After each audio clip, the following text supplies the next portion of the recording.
Good day. This is the Professor, CBMD PhD. And today's Wednesday, August 31st, 2022. It's 3:20 and 17 seconds. AM Eastern Standard Time. And today's research. Cancer. So let's hop to it here.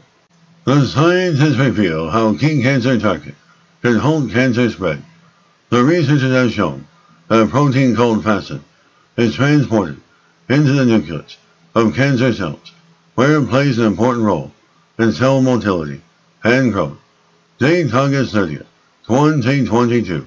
Source: eLife.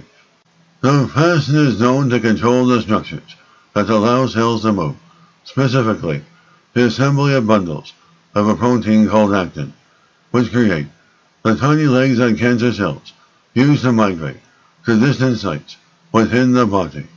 The FASN is also known to be at much higher levels in most solid tumors, where it helps cancer cells migrate and invade into other tissues. And this invasion or metastasis of tumor cells is the main reason why many cancers are so hard to treat.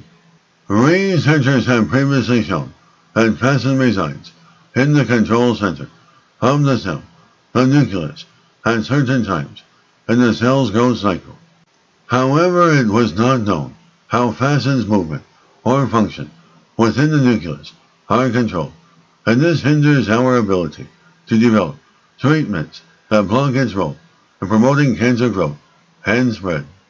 And to understand FASN further, the team created a series of cancer cell lines with and without functional FASN, as well as a suite of FASN nanoparticles labeled with fluorescent markers to alter its location in cells and explore its interactions with other proteins in the nucleus. They found that FASN is actively transported in and out of the nucleus, and once there, it supports the assembly of actin bundles. Indeed, cells without FASN were unable to build nuclear actin bundles to the same extent. FASN also interacted with another group of important proteins in the cell nucleus, called histones. When FASN is not involved in building actin, it is bound to histone H3, an important player involved in organizing DNA within the nucleus. Given the interaction of FASN with histones, the team looked at whether FASN was also involved in DNA repair processes in cancer cells, which helps them to survive.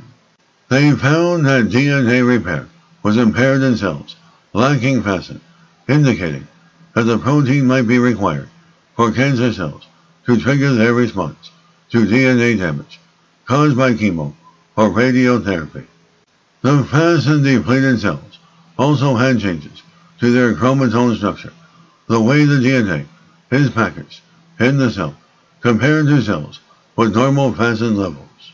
Although nuclear FASN plays an important role in nuclear actin assembly, DNA structure, and repair, it is also important in the cell cytoplasm, where it helps cancer cells build tiny appendages called philopodia, which promote invasion. And so the team wanted to understand whether moving all FASN into the nucleus would prevent the cytoplasm function of FASN. As they anticipated in cells with enhanced nuclear FASN, the number of philopodia was significantly reduced because there was no FASN in the cytoplasm to support assembly of these structures. The cells also invaded less into three-dimensional scaffolds that mimic the tissue surrounding tumors. Importantly, cells that had forced nuclear FASN had significantly reduced growth rates and viability because they assembled large stable actin bundles in the nucleus, which prevented them from going through the cell cycle. Collectively, these results indicate that, rather than trying to find ways to block FASN, forcing it all into the nucleus of cancer cells could prevent their growth and movement. The study provides insights into a new role for FASN in controlling nuclear actin bundling to support tumor cell viability. Given FASN is at very high levels in many solid tumors, but not in normal tissues. This molecule is an interesting therapeutic target. The researchers propose a promoting passive accumulation in the nucleus of cancer cells rather than only focusing on targeting it in the cell cytoplasm could be an alternative approach that would prevent both tumor growth and spread. Good day, this is the Professor of Microbiology, Bioinformatics, and Pathophysiology. This video was created for educational purposes only. Hope you enjoyed listening.